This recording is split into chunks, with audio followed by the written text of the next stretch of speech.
Hello again. We're back and we're going to be covering registries, data collection, data abstracting, and healthcare statistics in the second of three video lectures for Chapter 8. Registers and registries present a secondary source of patient information. Of course, the primary source is the actual patient record itself. These registries provide facilities, providers, and public health officials with information needed to assess, monitor, and improve the health of a given population. State and federal legislation mandates the reporting of certain data to public health surveillance systems. This is called reportable diseases. This could be COVID, sexually transmitted diseases, and other communicable diseases. We also have other reportable events. These are such things as gunshot wounds, right? So, what is the difference then between registries and other sources of data? Well, registries, for one, focus on a particular disease like cancer, like hemophilia, inflammatory bowel disease. And we group similar diseases or scientific exposure, right, such as toxin found at a hazardous waste site. All these things can be ways of grouping information. And then we collect data on individuals from multiple sources. We always think of physician records, but we also have hospital records, we have pathology reports, and we have vital statistics, such as death certificates, so we can figure out the 5-year survival rates.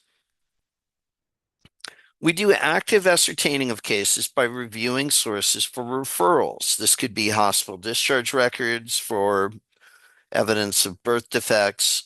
And then we do follow-up investigation data collection on people that are not enrolled in the registry.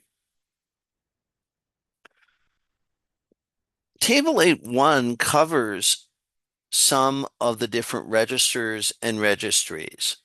Federal government agencies such as the CDC's Agency for Toxic Substances and Disease Registry maintains the National Exposure Registry.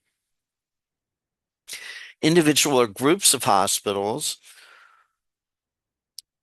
may look at such things as registries of people diagnosed with primary pulmonary hypertension or other unique things so we understand the risk factors. We also have nonprofit organizations, for example, the United States Eye Injury Registry.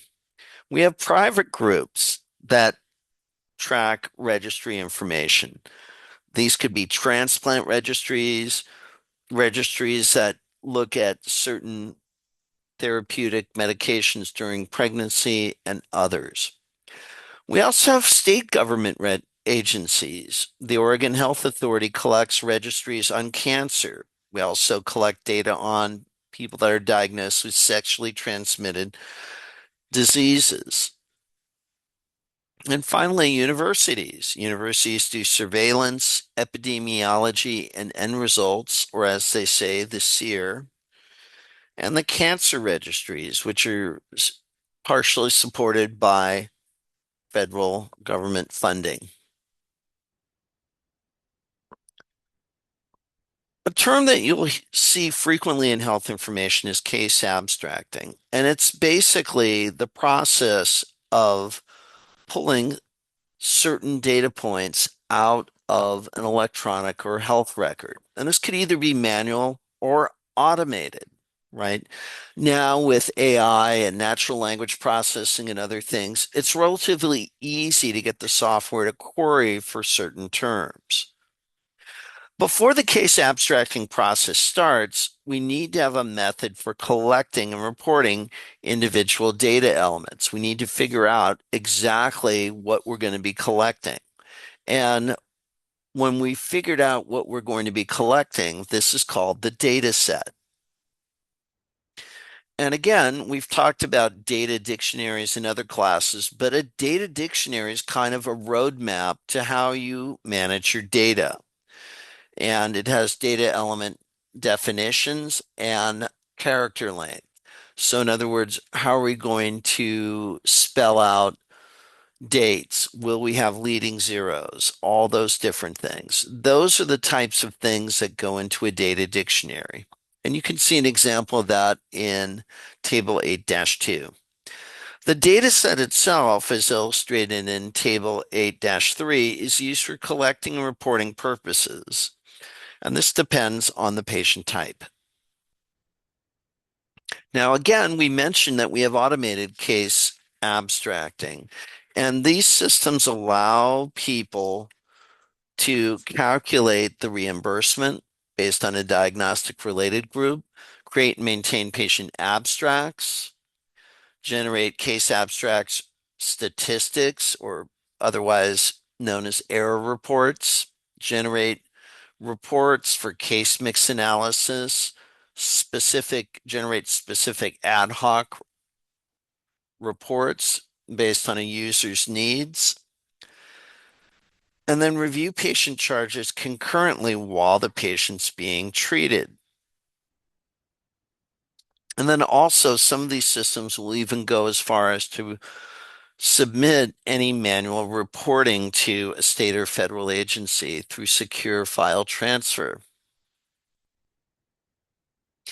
Manual case abstracting requires trained health information management staff to enter patient data on a form. Could be a paper form, could be an electronic form.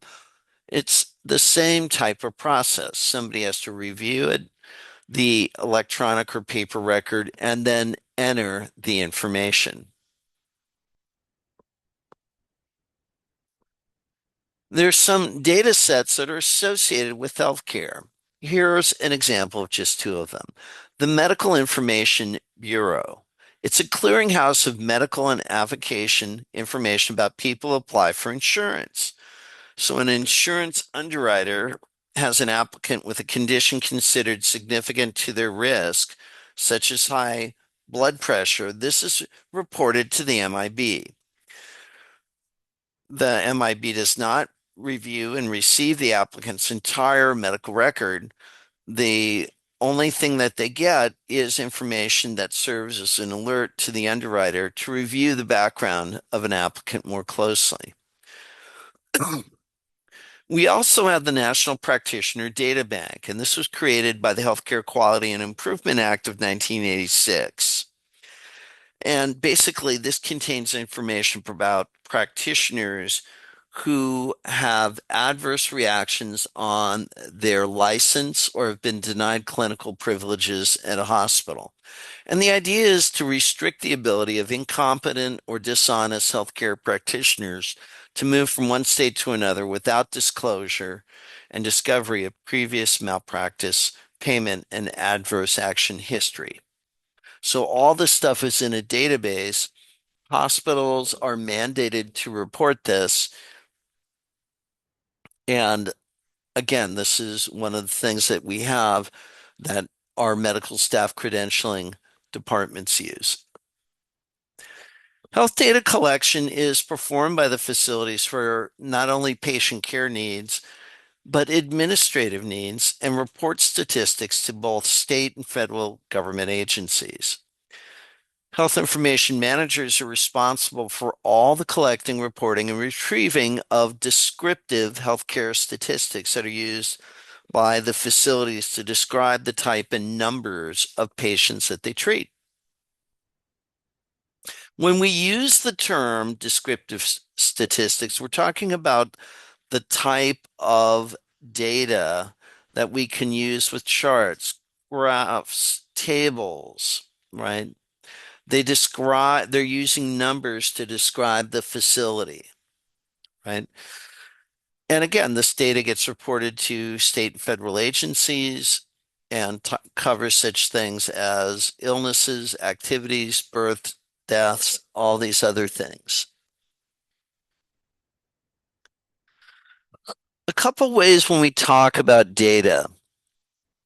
when we're talking about aggregate data, we're looking at things across more than one patient, where this is based on performance, utilization, resource management. Comparative data is used for health services outcomes measurement and research. Patient-centric data, of course, as you would expect, is directly related to the patients. And transform-based data is used for clinical and management decision support and planning.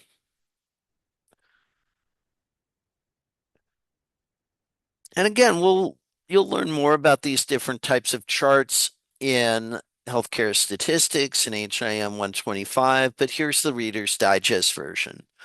A bar chart displays data on the X and Y axis, right? So the category generally runs along the X axis or the horizontal axis, and the numbers, if you will, go on the Y axis. A pie chart displays component parts as it relates to the whole. And you can see an example of that in figure 8-13 in your book. And then a line diagram, or as we more commonly call it, a run chart, is comparing data over time, right? And time goes on the x-axis, and the numbers, of course, go on the y.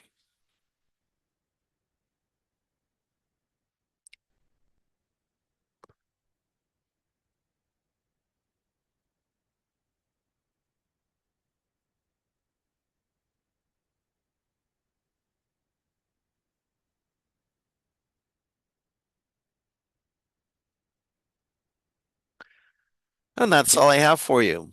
Come back for our last video lecture in this series, and we'll finish up our discussion on registries, indexes, and how they're used in HIM. Bye now.